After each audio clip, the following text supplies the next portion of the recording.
বলেন আল্লাহুম্মা আমিন। হয় নাই?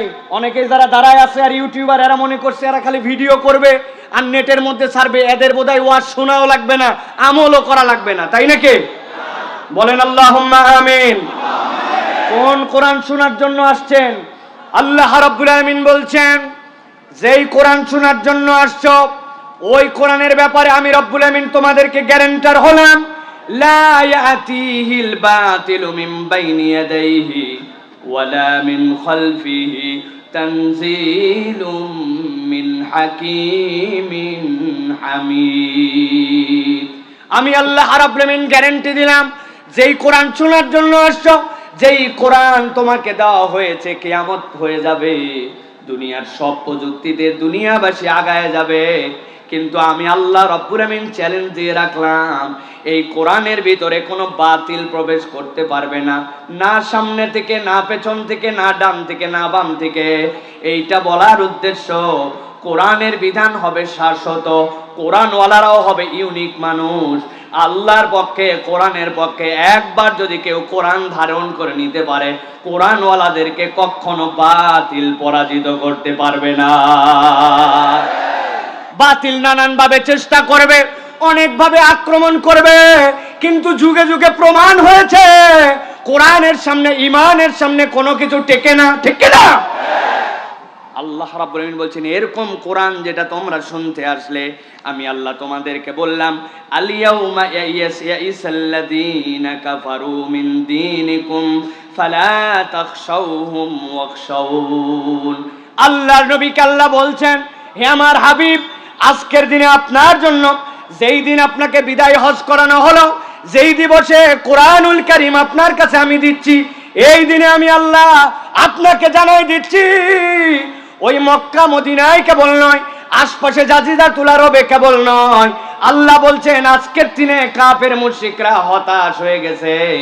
ওরা আর ইসলামকে নিয়ে যেই রকম গভীর ষড়যন্ত্র করত, এই ষড়যন্ত্র যে আর সফল হবে না তারা বুঝে ফেলছে। আল্লাহ বলছেন, আজকের থেকে আপনাদের প্রতি দায়িত্ব, কখনো আর তাদেরকে ভয় করবেন না। ভয় যদি করতে হয়, ভয় করতে হবে কাকে? আল্লাহ রাব্বুল আমিন এরপরে বলছেন, আল-ইয়াউমা আকমালতু লাকুম দীনাকুম ওয়া আতমামতু আলাইকুম নি'মাতি ওয়া রাদিতু লাকুমুল ইসলাম দীনা।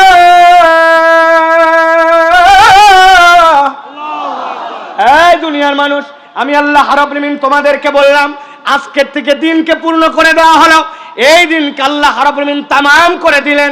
এই দিনের মধ্যে আর কোনো রকম রব্বুল আমিন কমতি রাখলেন না। কিয়ামত পর্যন্ত এই দিনের মধ্যে কোনো এডিশন লাগবে না, কিচ্ছু লাগবে না।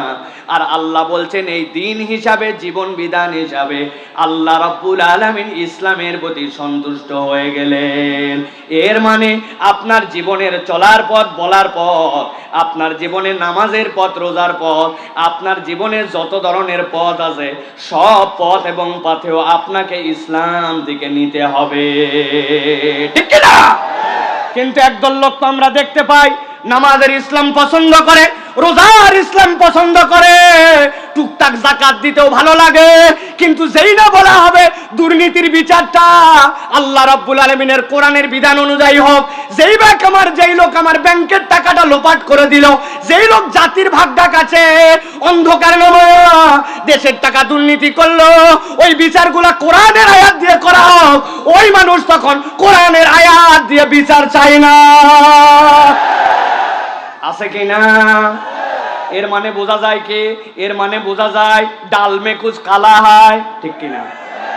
কারণ যখন রাস্তা বানানোর আপনার আমার টাকা দিয়ে দায়িত্ব দেওয়া হয়েছে, যেই রাস্তা বানাতে দেওয়া হয়েছিল পাথর দিয়ে ওই জায়গায় দিয়েছে খোয়া, যেই জায়গায় দেওয়ার কথা ছিল বিটুমিন ওই জায়গায় দিয়েছে কেরোসিন আর পোড়া মোবিল, আর যেই জায়গায় দেওয়ার কথা ছিল মোটা মোটা রড ওই জায়গায় দিয়েছে আরে বাঁশ বাদ দেন, এখন কঞ্চি, বহুত আগে বাঁশের কারবার শেষ, ঠিক কিনা?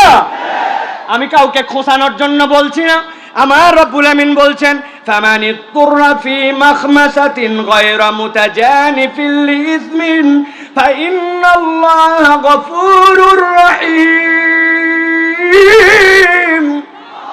এই দুনিয়ার মানুষ, তোমাদের মধ্যে ভুল থাকবে, অপরাধ থাকবে, তোমাদের মধ্যে থেকে দুনিয়ার মানুষের অপারগতা থাকবে, কিন্তু অপারগতা আল্লাহর কাছে স্বীকার করে আল্লাহর দিকে ফেরত আসতে হবে।